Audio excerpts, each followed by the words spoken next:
Friends, ये मामला है 5 जून 2023 का। मुंबई में मौजूद आकाशदीप अपार्टमेंट के बिल्डिंग के अंदर अचानक कुछ लोगों को बदबू आने लगती है। सभी को लगा कि उनके घर में कहीं कोई चूहा मर के सड़ चुका है। सभी ने अपने अपने रूम की पूरी सफाई कर डाली, पर बदबू कम होने की जगह बढ़ती ही जा रही थी। अंत में जब सभी को बदबू आने के वजह का पता चला तो सबके होश फाख्ता हो गए।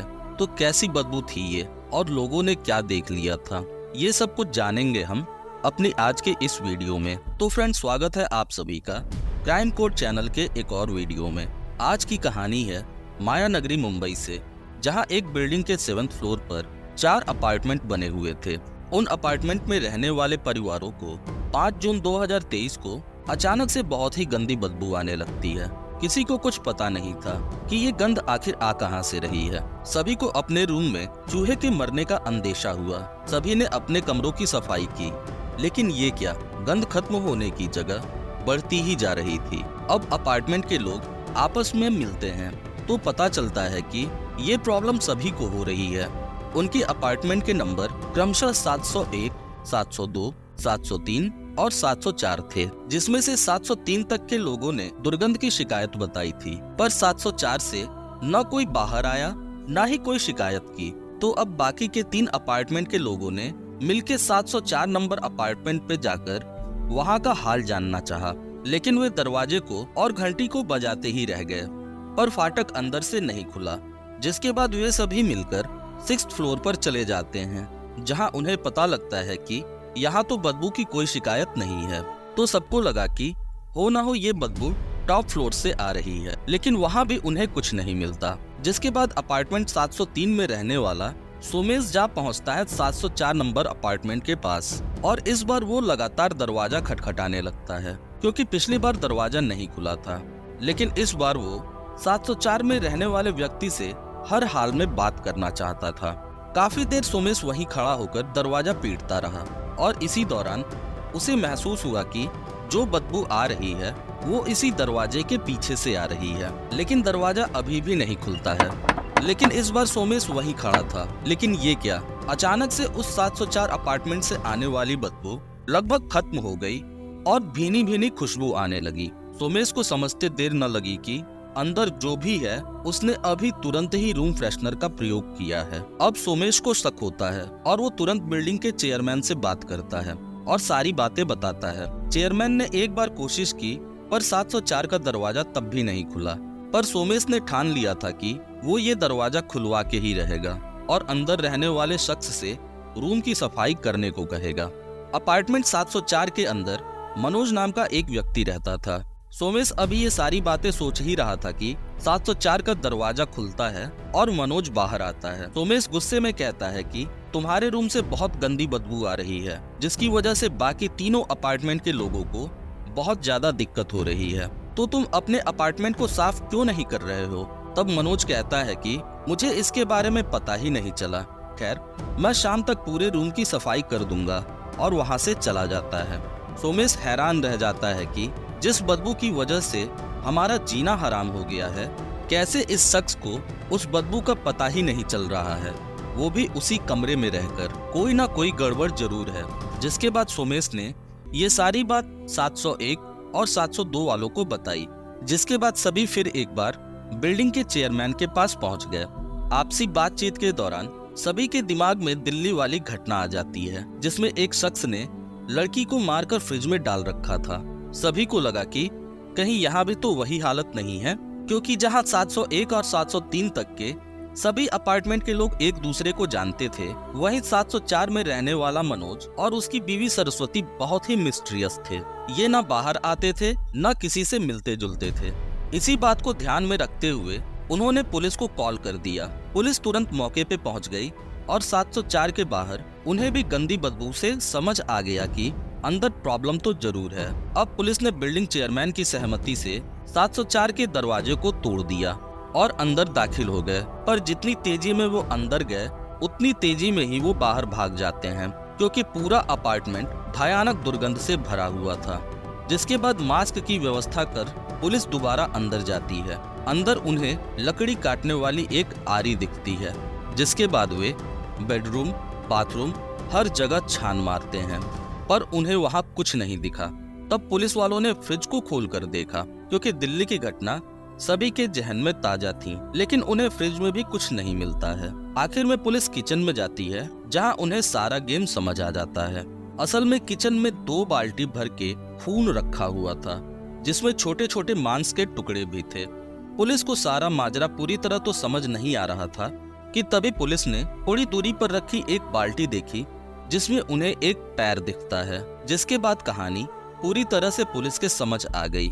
छानबीन के दौरान ही पुलिस को एक कुकर मिला, जिसे खोलने पर पुलिस वालों की आंखें फटी रह गईं, क्योंकि कुकर में इंसानी मांस को छोटे छोटे टुकड़ों में करके पकाया गया था।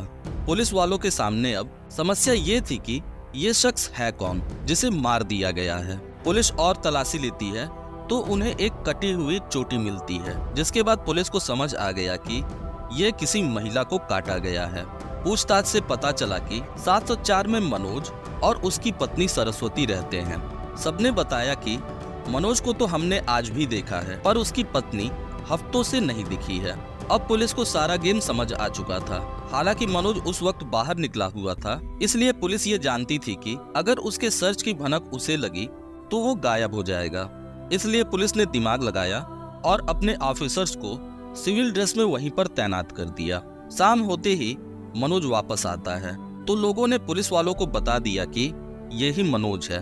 सिविल ड्रेस में बैठे पुलिस तुरंत मनोज को पकड़ लेती है और थाने लेकर आती है। मनोज समझ गया था कि अब वो नहीं बच सकता है, इसलिए उसने कहा कि चलो सर, मैं सारी बात शुरू से बताता हूँ। फिर मनोज ने बताया कि वो बोरीवली में अपने माता पिता के साथ रहता था। उनकी मौत के बाद वो एक किराने की शॉप पर काम करने लगा, जहाँ एक दिन उसकी मुलाकात सरस्वती से हुई।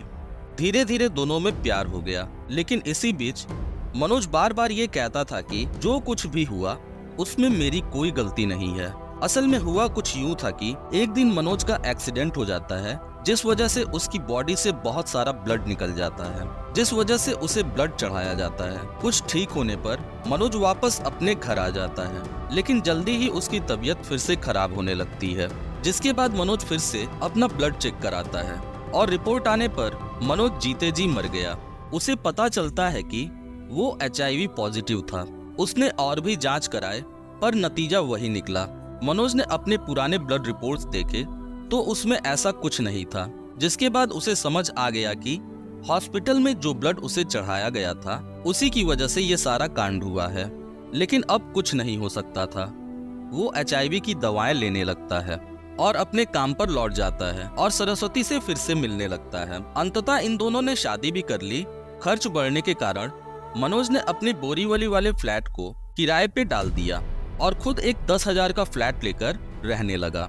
किराए से उसे 35,000 रुपए मिलते थे और वो जॉब भी करता था, तो अब उसके पास पैसों की दिक्कत खत्म हो चुकी थी। सरस्वती की परवरिश एक अनाथालय में हुई थी। जब वो बड़ी हुई तो मुंबई आकर काम करने लगती है और इसी बीच वो मनोज से मिलती है। काफी समय तक दोनों की लाइफ काफी मजे से चलती रही, पर इसी बीच कुछ कारणों की वजह से मनोज जिस दुकान पे काम करता था वो दुकान बंद हो गई, जिसकी वजह से पैसों की दिक्कत होनी शुरू हो जाती है। अब मनोज और सरस्वती के बीच लड़ाइयाँ होनी शुरू हो जाती हैं। सरस्वती को शक होता है कि मनोज का किसी और लड़की के साथ भी चक्कर है, और एक दिन जब मनोज घर से बाहर था तब सरस्वती ने जहर खाकर आत्महत्या कर ली।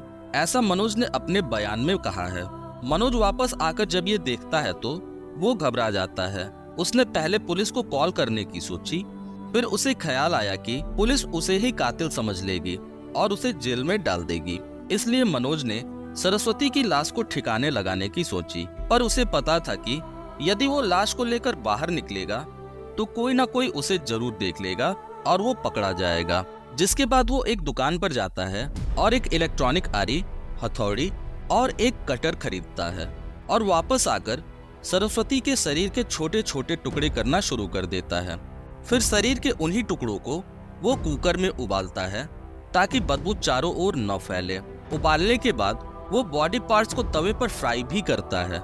शरीर की वो पार्ट्स जो एकदम लिक्विड हो जाते थे उन्हें वो फ्लश कर देता था और बाकी पार्ट्स के टुकड़ों को लेकर वो सुबह सुबह ही निकल जाता था कुत्तों को खिलाने। लेकिन इसके पहले वो सारे बॉडी पार्ट्स कुत्तों को खिलाता, पुलिस उसे पकड़ चुकी थी।